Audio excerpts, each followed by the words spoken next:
मित्रों, आज आपका इस नए अंक में बहुत बहुत स्वागत है। मैं एडवोकेट प्रवीण कुमार सारस्वत आज आपके समक्ष सेक्शन 11 डोमेस्टिक वायलेंस एक्ट 2005 को साझा करूंगा।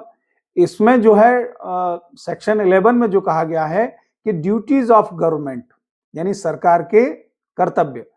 सरकार के कर्तव्य क्या क्या बताएंगे इस एक्ट में कि केंद्र सरकार और प्रत्येक राज्य सरकार ये सुनिश्चित करने के लिए सभी उपाय करेगी कि क्या करेगी। इसके ए पार्ट में कहा गया है कि इस अधिनियम के उपबंधों के नियमित अंतरालों पर लोक मीडिया के माध्यम से, जिसके अंतर्गत टेलीविजन, रेडियो और प्रिंट मीडिया भी है, व्यापक प्रचार किया जाता है।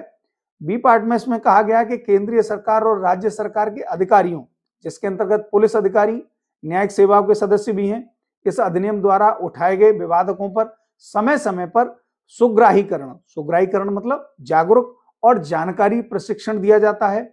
सी पार्ट में कहा गया है कि घरेलू हिंसा के विवादकों को संबोधित करने के लिए विधि गृह कार्यों, जिनके अंतर्गत विधि और व्यवस्था भी है, स्वास्थ्य और मानव संसाधनों के संबंध में कार्रवाई करने वाले संबंधित मंत्रालयों और विभागों द्वारा दी जाने वाली सेवाओं के बीच प्रभावी समन्वय स्थापित किया गया है और उनका कालिक पुनर्वलोकन किया जाता है।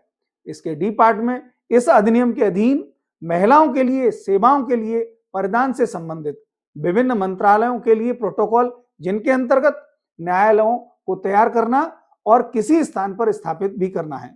यानी सरकार के इसमें जो ड्यूटीज ऑफ गवर्नमेंट बताई गई हैं, इसमें ए पार्ट में कहा गया है कि भाई व्यापक प्रचार प्रसार किया जाता है। इसके बी पार्ट में कहा गया है कि जागरूकता और जानकारी का प्रशिक्षण दिया जाता है और इसके सी पार्ट में कहा गया है कि विवादकों पर जो है बीच बीच में जो है पुनर्वलोकन होगा और उसके बाद जो है मंत्रालयों और विभागों द्वारा दी जाने वाली सेवाओं के बीच प्रभावी समन्वय स्थापित किया जाएगा और उनका कालिक पुनर्विलोकन भी किया जाता है। डी पार्ट में इसमें कहा गया है कि इस अधिनियम के अधीन महिलाओं के लिए सेवाओं के लिए परिधान से संबंध, मंत्रालयों के लिए प्रोटोकॉल, जिसके अंतर्गत न्यायालय को तैयार करना और किसी स्थान पर स्थापित भी करना है।